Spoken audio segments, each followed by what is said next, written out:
Muy bien, vamos a abrir la palabra de Dios allí en el libro de los Hechos, capítulo 19. Leemos el verso 1 en adelante.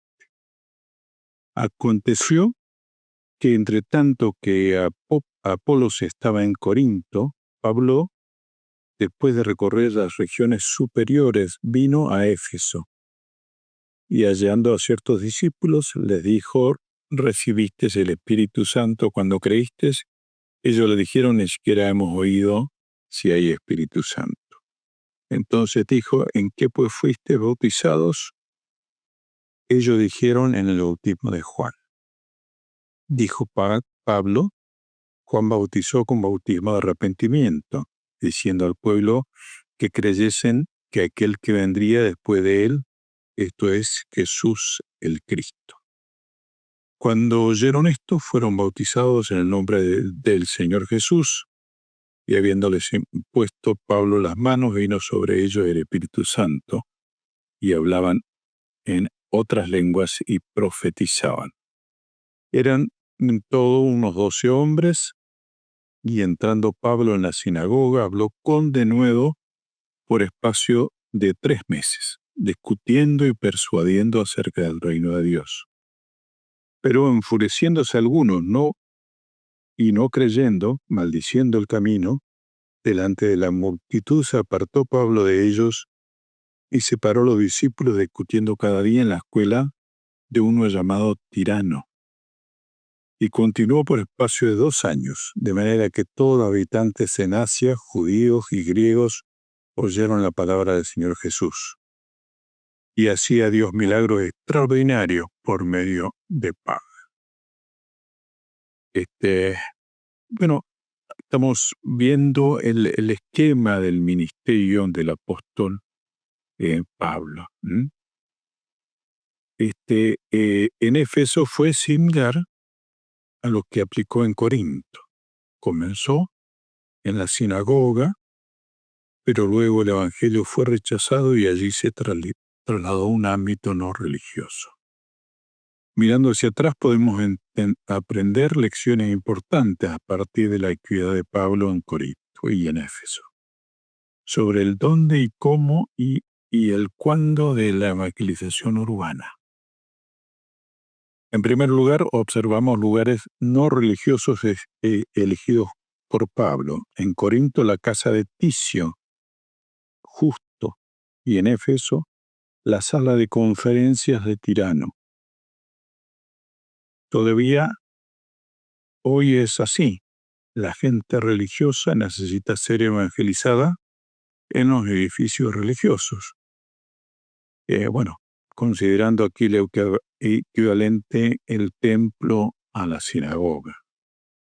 Pero las personas no religiosas pueden ser más fácilmente alcanzadas en espacios no religiosos, por ejemplo, mediante la evangelización en las casas o en conferencias públicas. ¿Mm? Y bueno, también en segundo lugar observamos la presentación razonada que hacía Pablo. Lucas usa 2 verbos 4 veces cada uno. Uno de ellos significa argumentar, discutir, y otro significa persuadir. Persuade a los hombres, se quejaron los judíos ante Galión, en el capítulo 18, verso 13. Tanto en la sinagoga como en la sala de conferencias, Pablo combinó el debate y la persuasión, de modo que estos no sustituyen en absoluto el Espíritu Santo, pero a su vez la confianza en el Espíritu, en las personas, a la fe de Jesús, no a expensas de la evidencia, sino a partir de ella, ya que abre la mente para que se preste atención. Y bueno, lo otro que vemos en el apóstol es los lapsos prolongados en que permanecían en cada uno de estos lugares. 2 años en Corinto, 3 en Éfeso. El uso del salón de Tirano es particularmente llamativo. El texto que se acepta dice que estuvo durante 2 años dando conferencias cada día. Pero en el Códice Besa agrega que de la 5ª a la 10ª hora, es decir, desde las 11 de la mañana hasta las 4 de la tarde, suponiendo que Pablo reservara un día para cada 7 para el descanso y la adoración, el tiempo dedicado a las conferencias diarias es de 5 horas, 6 días por semana. Eso hace más de 3.000 horas de argumentación sobre el Evangelio. Por supuesto, eso hace que lo que declara en el versículo 10 Lucas, que todos los habitantes llegaron a conocer el mensaje que predicaba Pablo. Importante que es cuando, se aprovecha cada ocasión y cada lugar. ¿Sí? Y por supuesto que es quizás insólito. Muchas veces pensamos que el único lugar para hablar de Dios es la iglesia. Pero bueno, hay otros lugares y otros momentos para también hablar del Señor, y por supuesto que en ellos también el Espíritu Santo lleva a conducción, y lleva al arrepentimiento. ¿Sí?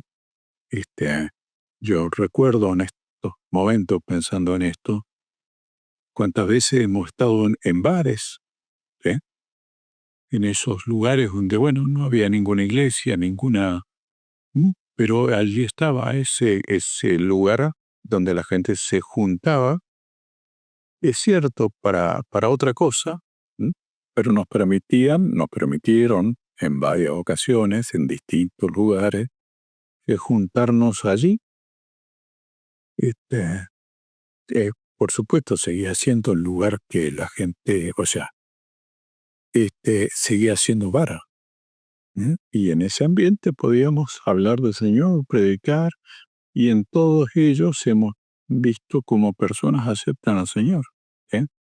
Igual el menos indicado, el lugar menos indicado, pero si Dios lo dispone así, es el mejor lugar para predicar el mensaje de salvación. Y por eso Pablo usa distintos lugares. Claro, primero va a la sinagoga, busca, si está ese lugar, llega allí primero. Cuando lo rechazan, va al lugar que esté disponible. Qué importante, qué interesante es ver y observar esa estrategia. También la cantidad de tiempo dedicada a cada gran ciudad. Esas ciudades que eran importantísimas en aquel tiempo, en ese mundo, era necesario que la gente conociese. Y él le dedicaba todo el tiempo, todas las horas, para que la palabra de Dios llegase a ser conocida por todos. Por eso, después era acusado de haberlo llenado todo con la palabra de Dios. Pero hermosa la disposición del apóstol, la sabiduría que Dios le da para elegir los momentos y lugares adecuados. Una cantidad de tiempo, 5 horas por día. Es muchísimo tiempo para hablar del Señor. Seguramente habrá días en que había muchos y otros en que no tantos. Pero así es el trabajo de llevar la palabra de Dios. Que Dios nos dé a nosotros la sabiduría, la disposición para estar dispuestos a que en cualquier momento y lugar estemos allí para hablar del Señor y llevar su precioso mensaje de salvación a aquellos que todavía no le conocen. Que Dios les bendiga.